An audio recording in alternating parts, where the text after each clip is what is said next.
William hasn't interrupted the beginning of this video yet. Okay, You spoke too soon. I have now. Okay. Give it time. I'm going to be talking about the best show I've seen in a little while, the Gogol Bordello show at the Nelsonville Music Festival of 2013. Here's the story. I heard Gogol Bordello was going to be coming to Nelsonville for the festival, and I could only go one night, and it was the night they were there, and I was like, hell yeah, I'm definitely going. Because I've seen them once before at the Lifestyles in Columbus, and awesome show. They opened for Primus. Not a big Primus fan. They're headlining this time, so I wanted to go. My buddy Chris went with me. My old boss Jasmine went with me. It was a good time. On the ride up there, we stopped at Hoffa's, and I picked up a purple Cadaver vinyl. Oh, very nice power metal. Very nice.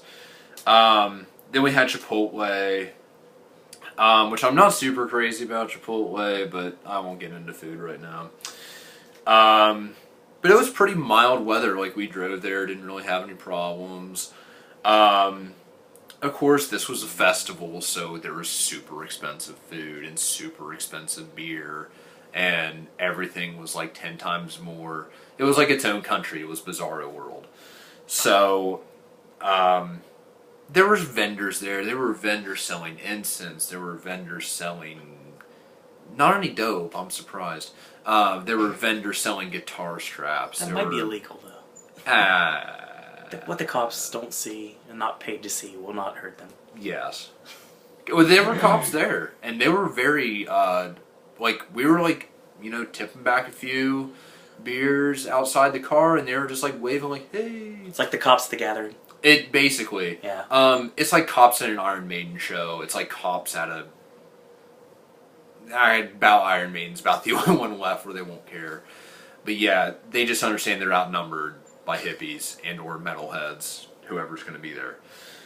And or hippie metalheads. Like me. Because I like both.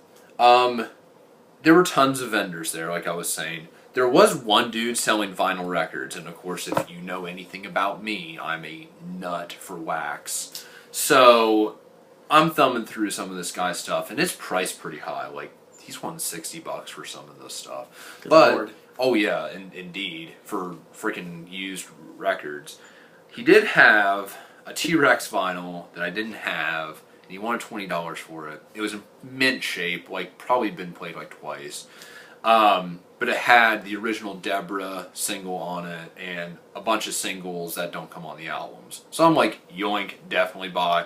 And the guy's like, yeah, it's $20. I'm like, don't care.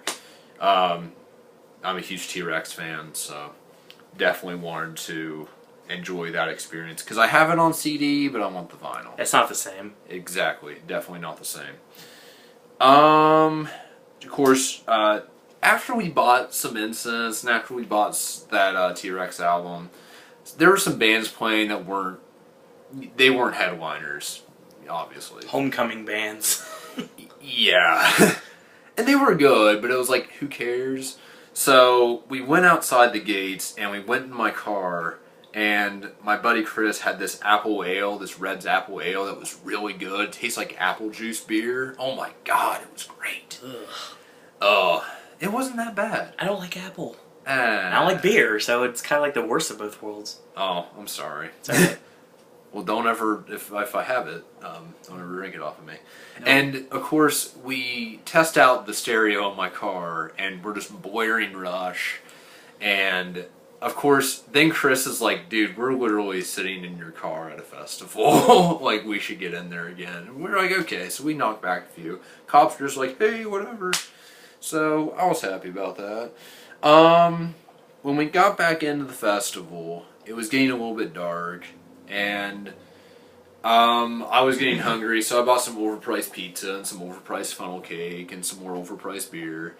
And trust me, funnel cake and beer, perfect combination. Just, I can't define it. Anywho, a little bit later on, we're just kind of walking around, and there's this little hut where they have more local bands, weird bands that don't really that definitely aren't headliners, that definitely even aren't sub-headliners. So we walk in on this band, it's getting dark, and this band is called Ghostweed. And... Oh, that's an appropriate name. It was appropriate for their band because they were scary as hell. That was the impression that I was trying to give, yes. Okay. So, like, it's this tiny cabin, like, maybe 10 people are in there, and there's, like, people outside. And this music sounds like the Halloween soundtrack. It's creepy. Seriously? Yeah. It was awesome. Like, Please don't tell me that someone dressed in a Michael Myers. No. No one did that. No one did that. Because I'd scream. Carpenter's Halloween or Zombies Halloween? Now, this would be Carpenter's. Okay. Like classic. Like, it sounded good. Very nice. But there were 2 instruments. There were 2 dudes. They weren't singing. One was playing acoustic guitar with, like, a multi-chorus effect pedal, which I pick up on because I'm a huge Yes fan. And the other fellow was playing his Game Boy. His 3DS. Either he had an app on there or like a loop track or something, but it sounded very like 8-bit mixed with this spooky guitar with this multi-chorus effect pedal. Sounds awesome. And just no drum track, nothing. Just, I can't even define it. If you want to look up Ghostweed, I think they sounded good. So we were there for like 20 minutes just like waiting for something to happen. I thought like Satan was going to come out or something. It was cool. So it's getting to be about time for Gogol Bordello to come on. And there's one, like, rhythm and blues pop kind of band where this girl's singing, and, you know, it's kind of cool, but I'm like, hey, Chris, let's get right up front, you know, like, let's, like, you know, get our way up front, right next to the gate, where they're going to come out. And he's like, cool, yeah. So we get up there. And, like, we have, like, 30 minutes of this pop band going on. You know, they're not that bad. They're good musicians. Don't remember their name to save my life, but I'm sure I could look it up. And then they leave. And I'm like, oh, Gogol Bordello's coming on, man. Oh, man. If you don't know anything about Gogol Bordello, they're a gypsy punk band. Enough said. I should stop right there, but I won't. Let me tell you a little story, friend. It starts in Antarctica. Leon and I came to a place far from O-Town. It's kind of like that. Yeah. What? Oh, God, William. Anyway. Chief O'Hare is the lead singer. Owen's just sitting here like, what the hell's going on? He's like, why am I filming this? So we get right up front. Gogol Bordello. Gypsy punk band. Many of their band's members are from Romania originally, or Russia, Africa, everywhere. They're everywhere, and they're all batshit crazy. Why are they in Nelsonville, Ohio, of all places? Money. Okay. Well, Rick Rubin produced their last album. Okay, I gotcha. And he made it sound great. So we're right up front, and like they're putting the setup, like they put up like the White House that they have, and the big Gogol Bordello slingshot banner in the back, and I'm like, yes, it's coming.